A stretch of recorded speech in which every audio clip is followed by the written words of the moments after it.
ಅದನ್ನು ಹೇಳಬೇಕಾಗಿರೋದು ಅಮ್ಮ. ಅವರೇ ನಿರ್ಧಾರ ಮಾಡಲಿ. ಅಮ್ಮ, ನೀವೇನು ಹೇಳಿದ್ರು ಅದನ್ನು ನಾವು ಕೇಳ್ತೀವಿ. ಯಾರಿಗಿಷ್ಟ ಆಗಲಿ ಆಗದೆ ಇರಲಿ.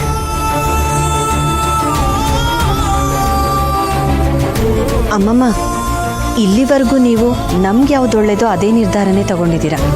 ಇವತ್ತು ನಿಮ್ಮ ನಿರ್ಧಾರಕ್ಕೆ ನಾವೆಲ್ಲ ಕಾಯ್ತಾ ಇದ್ವಿ. ಪ್ಲೀಸ್ ಹೇಳಿ.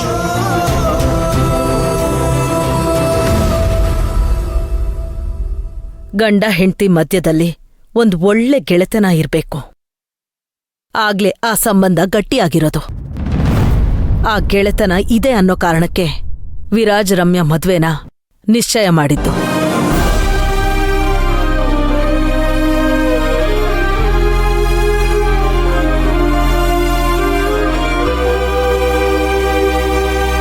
ಜಗಳಗಳು, ಮನಸ್ತಾಪ ಸಂಬಂಧದ ಮಧ್ಯದಲ್ಲಿ ಬರೋದು ಸಹಜ.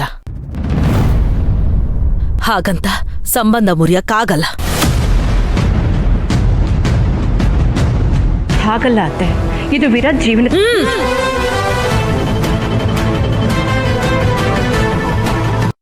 ವೈಜಯಂತಿ, ಇನ್ನೂ ನನ್ ಮಾತ್ ಮುಗ್ದಿಲ್ಲ.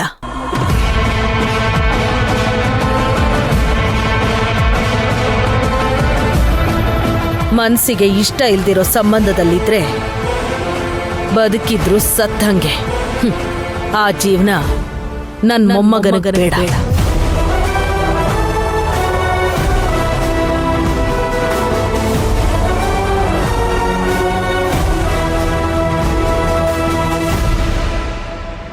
ಅಮ್ಮಮ್ಮ, ಹೌದು ವಿರಾಜ್, ಈ ಮದ್ವೆ ನಡೆಯೋದು ಬೇಡ. ನಿನಗೆ ರಮ್ಯಾ ಜೊತೆ ಮದ್ವೆ ಬೇಡ ಅಂತ ಅನ್ಸಿದ್ರೆ ನನಗೂ ಬೇಡ.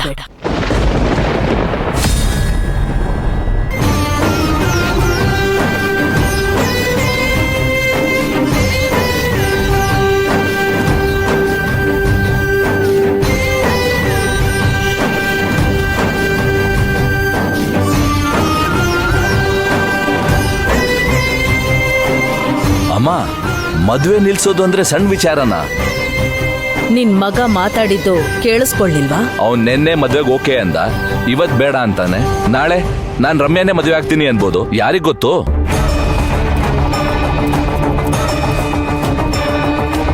ಅತ್ತೆ, ನಮ್ಮ ಮನೆ ಮಕ್ಕಳು ಆಟೋ ಬಯೋಗ್ರಫಿ ಬರೆಯೋದು ನೀವೇ ಅಲ್ವಾ? ಈಗ ಯಾಕೆ ವಿರಾಜ್ ಜೀವನದ ಕಥೆನ ಬರೆಯೋದಕ್ಕೆ ಅವನಿಗೆ ಬಿಟ್ಕೊಡ್ತಿದ್ದೀರಾ? ಇದ್ಯಾಕೋ ನಮಗೆ ಸರಿ ಕಾಣ್ತಿಲ್ಲ ಅಲ್ವಾ ರೀ? ಹೌದಮ್ಮ, ವಿರಾಜ್ಗಿನ್ನು ಹುಡುಗಾಟದ ವಯಸ್ಸು. ನೀನು ಅವನ ಮಾತನ್ನು ಅಷ್ಟೊಂದು ಸೀರಿಯಸ್ ತಗೋಬೇಡ. ವಿರಾಜ್ ಒಂದೊಂದು ಮಾತು ಕೂಡ ಅವನ್ ಮನ್ಸಿಂದ ಬಂದಿದೆ.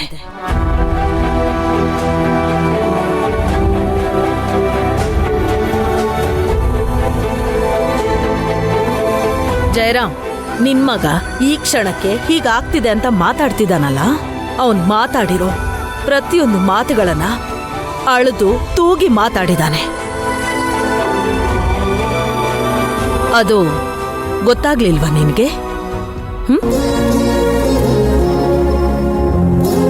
ಇವನ್ ಕತೆನ ಇವನಿಗೆ ಬರೆಯಕ್ ಬಿಟ್ಟಿದ್ದು ನಿಜ. ಯಾಕೆ ಗೊತ್ತಾ? ಇವನಿಗೆ ಆ ತಾಕತ್ತಿದೆ.